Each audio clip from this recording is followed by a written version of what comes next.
So I don't think that it's any coincidence that some of my most successful years have been since I started the Pattern Trader 3 or 4 years ago.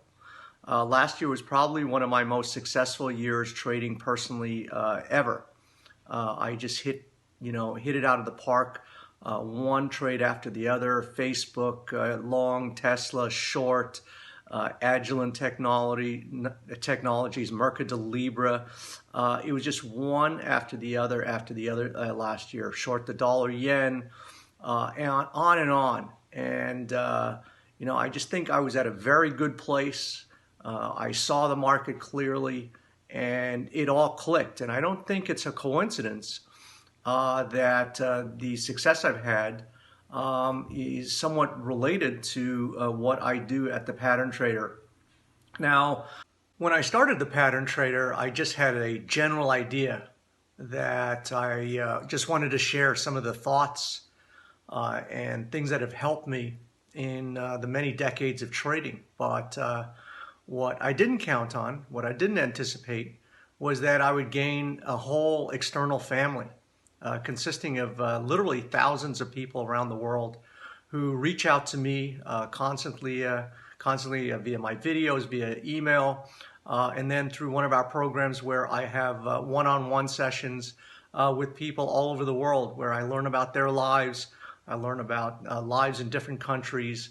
And so this has given me a sustenance and a gratification well beyond anything that I get from looking at my money balances go up and down in my account.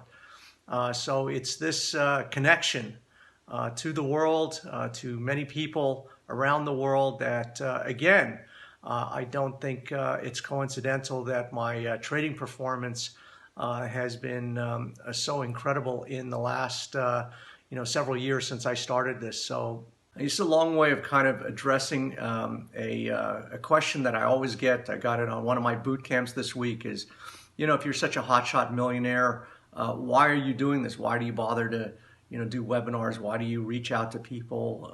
So the subtext is if you have all this money, then why are you doing this to generate even more money? And to my mind, this really isn't about money.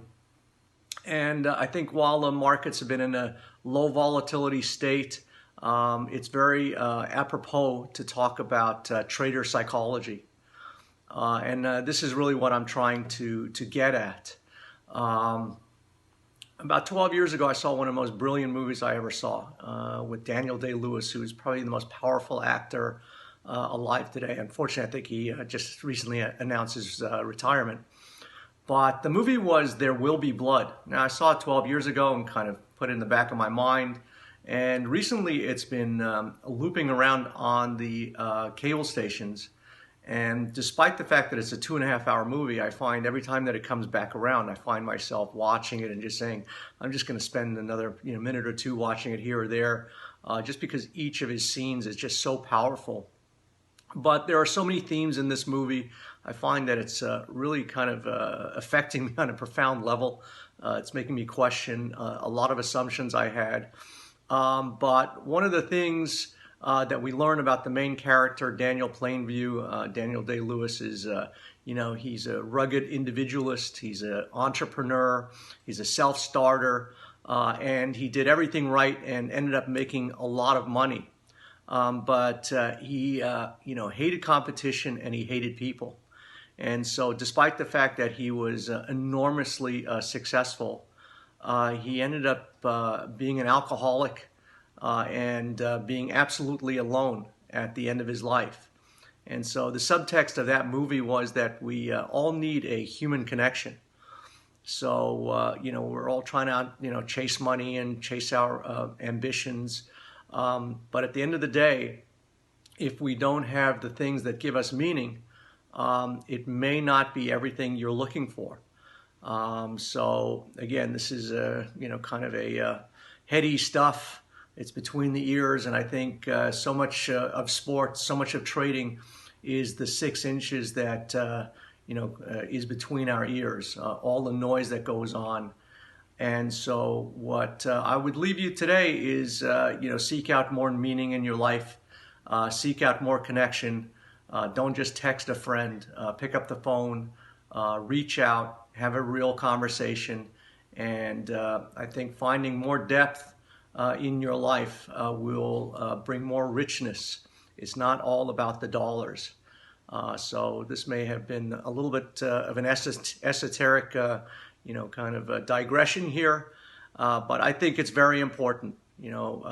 I constantly peel back the onion, trying to think, what I'm thinking when I'm trading, what I'm feeling when I'm trading, why I'm feeling a certain way, and I think it all goes into the mix. It's not just about identifying a key reversal bar and on you go. It's a lot more complex, as no doubt you guys have found out.